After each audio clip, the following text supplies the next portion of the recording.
Hello Dub Nation, it's always a thrill to connect with you, especially as we're about to reveal the latest news that could shape the fate of our beloved Golden State Warriors. But before we dive into this whirlwind of information, let me make a friendly request. Show us some love by clicking the like button to strengthen our bond, and hey, if you are not subscribed yet, join our channel for a thrilling and emotional journey. Don't forget to turn on notifications to stay ahead of the game.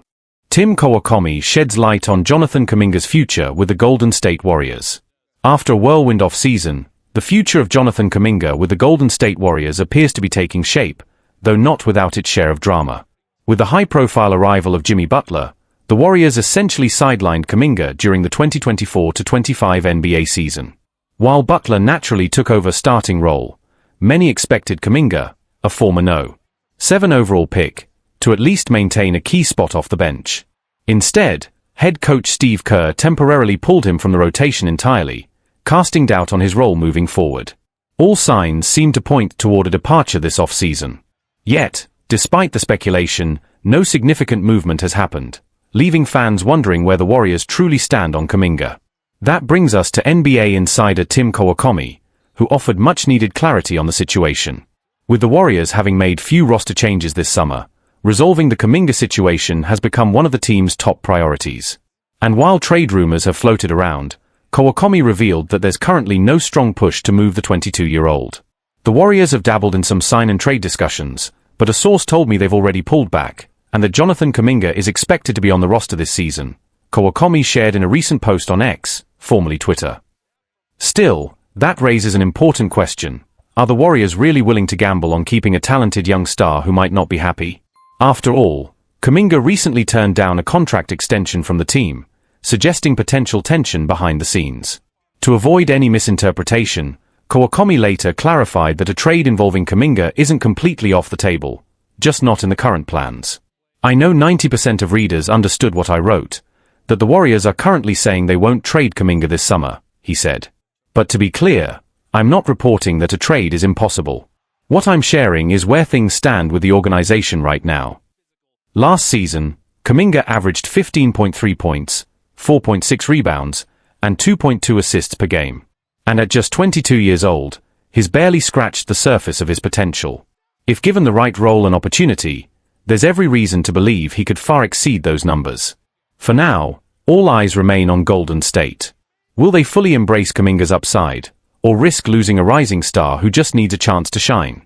While the Warriors have publicly projected calm regarding Kaminga's status, the uncertainty hasn't gone unnoticed by fans, analysts, or even rival teams. Across the league, there's a growing sense that Kuminga could be one of the most intriguing available but not available talents in the NBA right now, especially given his age, athleticism, and untapped upside. According to multiple league sources, several teams have quietly reached out to Golden State over the summer to gauge interest in a potential deal, particularly those looking to inject youth and energy into their rosters.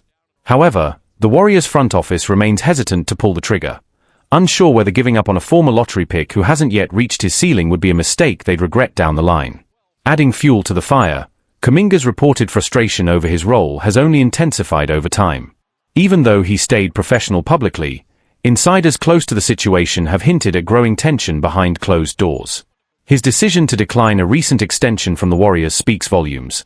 It wasn't just about money, but about fit, opportunity, and trust. Meanwhile, head coach Steve Kerr has been notably tight-lipped about Kaminga's future, offering only brief remarks about internal competition and a desire to play the best lineups available.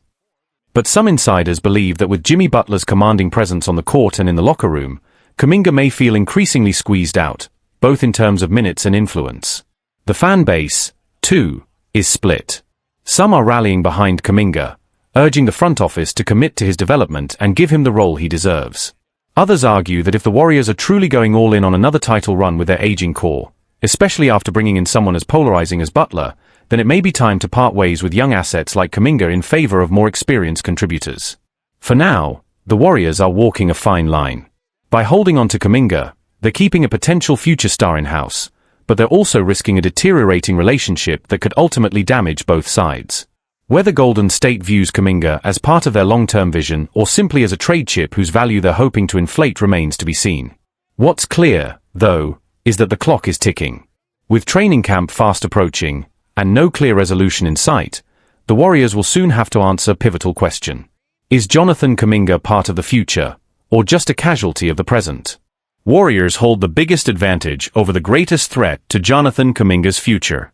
And it might come at a steep cost for JK. As the saga of Jonathan Kaminga's free agency drags on, all options technically remain on the table. But when it comes to the most significant threat to his long-term potential, the Golden State Warriors still hold the upper hand. If a resolution isn't reached soon, Kuminga has until October 1st to decide whether or not to accept a $7.9 million qualifying offer. On the surface, that may seem like a win for the 22-year-old forward. It would allow him to bet on himself, keep a de facto no-trade clause, and become an unrestricted free agent next offseason. But here's where it gets complicated. The qualifying offer sounds good, until you dig deeper. Kuminga and his camp may be using the threat of the qualifying offer as leverage, hoping to pressure Golden State into accepting a less-than-ideal trade offer. But the truth is, the Warriors aren't cornered. In fact, they may quietly welcome that route. Because even if Kuminga accepts the one-year, $7.9 million deal, he'd still have every reason to lock in, perform at a high level, and raise his market value for the 2026 free agency. The issue? That one-year bet could end up costing him $30 to $40 million in long-term earnings if it backfires. The harsh reality: how do you prove your worth if you're not on the floor? And that's the heart of the dilemma. How can Kuminga boost his value when the Warriors have shown no real urgency to give him meaningful minutes? Sam Vecenie of The Athletic broke it down on a recent podcast, raising a difficult but fair question. If you're Jonathan Kuminga, and you take the qualifying offer, what makes you think this year is going to be different than the last? How does that set you up for next summer's free agency? Honestly, I think things could get worse. I wouldn't have much motivation to give him minutes at that point. In other words, signing the qualifying offer might give Kuminga short-term control, but it could also place him in a situation where he's stuck on the bench, unable to prove his value to anyone, not just Golden State. A high-stakes gamble, for both sides. Let's say Kuminga refuses to play or checks out mentally, then what? What team in their right mind would offer him a $25 to $30 million annual deal next summer after barely seeing him on the court for a year? This is a pivotal stage in his development. That's exactly why Kuminga's camp is pushing so hard for a trade now. Sitting through another year of inconsistent minutes, especially after averaging 25 per game over the last 2 seasons, could seriously derail his upward trajectory. He's not just fighting for a bigger role. He's fighting for his career arc. The standoff, 2 sides, 1 delicate situation. Kuminga could irritate the Warriors by signing the qualifying offer and effectively daring them to either trade or sideline him. But the Warriors could just as easily push back, by burying him even deeper in the rotation when the season starts. And that's what makes this situation so volatile. Both sides are holding cards, but neither can afford to play them recklessly. The wrong move could hurt the team's flexibility and derail a young player's career just as he's entering his prime. As this standoff continues, one thing becomes increasingly clear: if both sides refuse to budge, nobody really wins. The league is watching closely, and so are rival teams. This situation hasn't gone unnoticed around the NBA. Several front offices are closely monitoring Kuminga's stalemate with the Warriors, viewing it as a potential opportunity to acquire a young, explosive wing with untapped star potential, possibly at a discount. Teams like the Orlando Magic, Charlotte Hornets, and even the Toronto Raptors have been quietly mentioned in league circles as franchises that could offer him a bigger role and developmental focus. But here's the catch: no team wants to give up serious assets if they believe the Warriors might let the situation self-destruct on its own. And until Golden State actually commits to trading him, the rest of the league remains in wait-and-see mode. The Warriors' internal conflict. There's also tension brewing internally in Golden State. While Bob Myers' departure has left a new front office regime navigating its first major player relations test, voices within the organization are reportedly split. Some want to fully invest in Kaminga's development and make him a long-term piece alongside other young players like Brandon Podziemski and Tracy Jackson-Davis. Others, especially with a win-now mindset following the Jimmy Butler trade, view Kuminga as a trade chip to upgrade the roster before Steph Curry's window closes for good. Head coach Steve Kerr, known for favoring veterans in high-stakes moments, hasn't fully endorsed Kuminga as a centerpiece moving forward. His past reluctance to give Kuminga consistent minutes only adds more fuel to the speculation that there's a philosophical disconnect at play between development and contention. Media reactions paint a divided picture. Across sports media, the reactions are mixed. ESPN's Brian Windhorst recently mentioned that the situation could turn toxic if the Warriors fail to establish clarity before training camp. Meanwhile, Shams Charania reported that multiple teams have expressed interest in Kuminga, but the asking price remains unclear. Social media has been just as vocal. Many fans have rallied behind Kuminga, calling out the Warriors for stunting his growth. Others argue that if he hasn't broken through after 4 years, maybe he's not the franchise cornerstone many hoped he'd become. What's at stake? For Kaminga, this isn't just about minutes, it's about momentum. He's at the age where most breakout stars take the leap. Wasting another year in limbo, with limited playing time and unclear direction, could permanently alter his trajectory. Conversely, a breakout season, whether in Golden State or elsewhere, could set him up for a massive payday and a bigger role in a rising team's future. For the Warriors, mismanaging this situation could do long-term damage to their credibility with young players and agents. It would also mean squandering the potential of a top 10 pick they once hoped would help bridge the gap between eras. The clock is ticking. As October 1st approaches, the pressure is mounting, for both sides. Will the Warriors double down on their vision and finally give Kuminga the opportunity he's been waiting for? Or will they part ways with a promising young talent before tensions reach a boiling point? One thing is certain, this isn't just another off-season contract drama. This is a crossroads, for Jonathan Kuminga, for the Warriors' future, and for the legacy of how Golden State balances loyalty to its dynasty with the demands of evolution. Steph Curry receives unexpected NBA honor, and fans couldn't be happier. Golden State Warriors superstar Stephen Curry just added another award to his already legendary resume, and this time, it came straight from the fans. In a moment that perfectly blends his creativity, skill, and signature flair, Curry was named the 2024-25 NBA Handle of the Year, voted by fans across the world. The recognition came thanks to a jaw-dropping behind-the-back shot against the Phoenix Suns early in the season, a move so smooth and unexpected, even Curry himself looked shocked, exchanging a wide-eyed glance with teammate Andrew Wiggins as the buzzer sounded. From Davidson to NBA icon, a journey of constant evolution. Curry's rise from a skinny sharpshooter at Davidson to the game-changing force we see today has been nothing short of remarkable. While his logo-range threes and shooting efficiency have completely transformed how basketball is played, it's his evolution as a complete offensive weapon that makes him even more dangerous. He's no longer just the guy who pulls up from 30 feet. He's also the guy who can shake elite defenders out of their shoes, navigate through tight defenses, and finish at the rim with finesse. From putting Chris Paul on skates in LA to breaking ankles in Houston, Curry's handle has become just as iconic as his jumper. As he's matured, so has his game. There's a rhythm, a refinement, a deeper understanding of when to strike and how to manipulate defenders that only comes with years of experience and obsession with the craft. Fans show love to their MVP. The internet exploded with praise after the award was announced, with fans showering Curry in well-earned admiration. Curry's handles are pure art in motion. That play against Phoenix was a masterclass. He makes defenders look like background dancers, one fan wrote. He is him. The best of his generation. He didn't just arrive, he rewrote the way the NBA is played.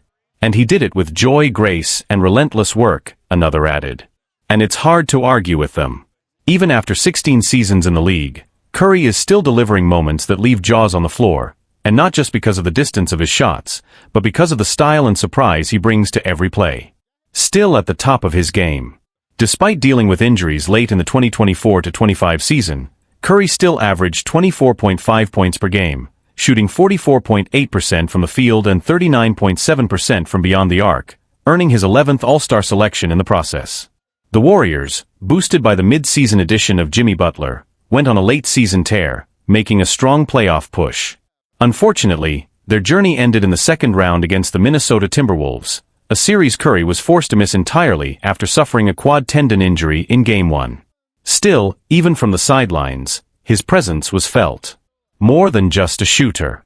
Curry winning Handle of the Year is a reminder that his game goes far beyond the three-point line. It's about creativity, control, and the sheer unpredictability he brings every time he steps on the court. And even as younger stars rise and the league evolves, Steph continues to set the standard, dazzling, inspiring, and rewriting what's possible. He may have been voted Handle of the Year, but make no mistake, Steph Curry remains the heartbeat of modern basketball, and he's not done yet. A moment of recognition in a year full of challenges. What makes this award even more meaningful is the context in which it happened. The 2024-25 season wasn't the easiest ride for Curry. From managing heavy minutes to battling through minor injuries and ultimately suffering a season-ending quad tendon injury in the playoffs, it was a year filled with both brilliance and frustration. And yet, through it all, he continued to create magic on the court, the kind of magic that leaves fans speechless and opponents helpless. The Handle of the Year moment didn't just showcase his skill, it was a snapshot of his resilience. In a season where many questioned whether the Warriors' dynasty had finally run its course, Curry reminded everyone that greatness doesn't fade, it evolves. Teammates and rivals weigh in. Following the announcement, reactions poured in from across the NBA. Draymond Green, never one to hold back praise for his longtime teammate, posted on social media. "Seen this man do things with a basketball that don't make sense. Still cookin' folks in year 16. That handle is different." Even Kevin Durant, Curry's former teammate turned rival, chimed in during an interview with Boardroom. "Steph's handle doesn't get enough credit. Everyone talks about the shooting, and they should, but it's what he does before the shot that's lethal. You can't guard what you can't read." Meanwhile, Damian Lillard tweeted simply, "Handle of the year. Easy choice." The respect across the league is real. Opponents know that guarding Curry isn't just about staying in front of him, it's about surviving the mental chess match he plays every possession. A legacy that keeps evolving. This award may seem minor compared to MVPs and championships, but for fans and hoop purists, it's a celebration of the details, the nuance and beauty that makes Curry special. It's a reminder that he's not just a shooter. He's a master of rhythm, pace, deception, and timing. He's inspired an entire generation of players, not just to shoot from deeper, but to move differently, to dribble with intention, and to play with joy. At 37, Steph is no longer the young underdog, but he's still changing the game, one move, one play, one impossible highlight at a time. What's next for Curry and the Warriors? As Steph recovers from his injury and the Warriors prepare for a pivotal 2025-26 season, there are major questions to answer. Will the front office double down on the current core, or pivot toward a younger future? Will Curry finally get the full support he needs to make another title run, especially with Jimmy Butler now in the mix? One thing's for sure, as long as Steph Curry is on the court, the Warriors are never out of the conversation. And as this award reminds us, he's still delivering moments that define not just games, but eras. Jonathan Kuminga turned down a $45 million offer from the Warriors, and he had a powerful reason why, unlike 10 other NBA players. Jonathan Kuminga is not afraid to go against the grain, and he just proved it. While many players in the NBA have quietly accepted team-friendly deals during restricted free agency, Kuminga made a bold move. He rejected a 2-year, $45 million offer from the Golden State Warriors. Why? Because he wants more than just money. He wants control over his future. It's not that the Warriors didn't try. They made a solid offer, above the qualifying amount, to keep their young forward. But Kuminga stood his ground. He's aiming for a contract that pays him around $30 million per year, and more importantly, one that respects his long-term value and decision-making power. The key issue, control over his career.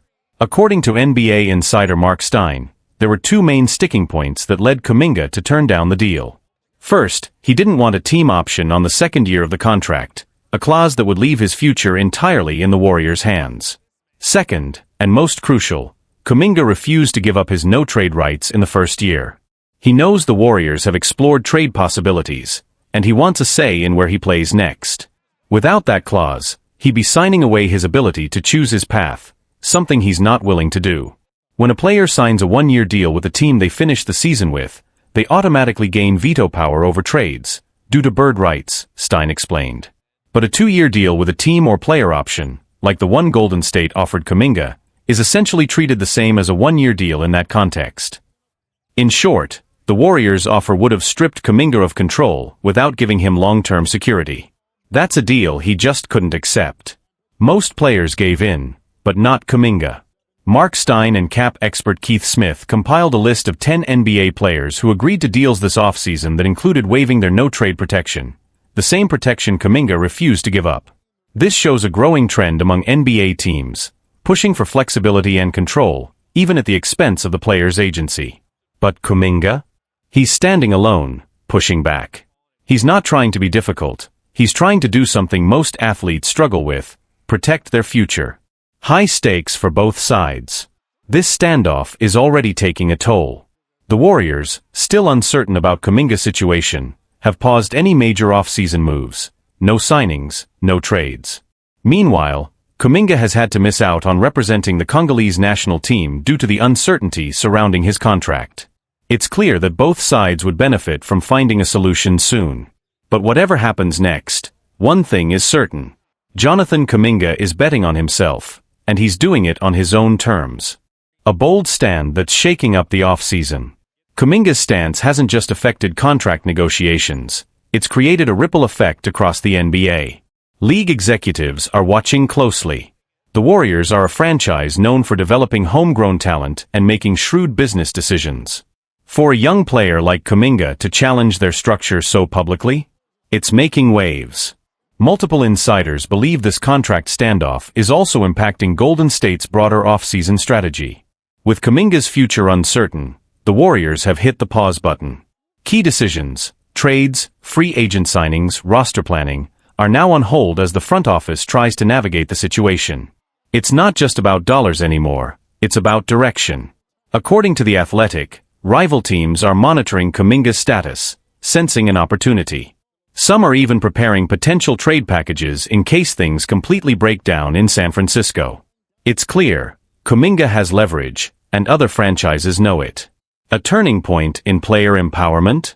While 10 other NBA players have already agreed to waive their trade veto rights this offseason, Kuminga is setting a different tone, one that could influence how younger stars handle negotiations moving forward. In an era increasingly defined by player empowerment, his refusal to accept a deal that limits his control is both risky and symbolic. He's not just fighting for a bigger paycheck, he's fighting for autonomy, transparency, and respect. And that hasn't gone unnoticed. Fans are split. Some applaud Kaminga's courage, calling it a long overdue move by a rising star to assert his value. Others believe he's overplaying his hand and risking both his future and the team's cohesion. The debate is lighting up social media, podcasts, and sports talk shows, placing Kuminga in the center of an unexpected off-season drama. What's next? So where do things go from here? There are three main paths the situation could take. The Warriors meet Kuminga halfway, offering a modified deal with better guarantees and fewer restrictive clauses. Kuminga holds out longer, potentially missing training camp or forcing the team's hand in a trade. A sign-and-trade deal materializes, giving Kuminga a fresh start elsewhere and Golden State some compensation. The clock is ticking. The NBA preseason is approaching, and both sides are feeling the pressure. But Kuminga, by all accounts, isn't flinching. His message is loud and clear. I'm not just playing for today, I'm planning for the long game. And whether he's wearing a Warriors jersey or not come opening night, Jonathan Kuminga has already changed the conversation around what young players can, and should, demand in the modern NBA.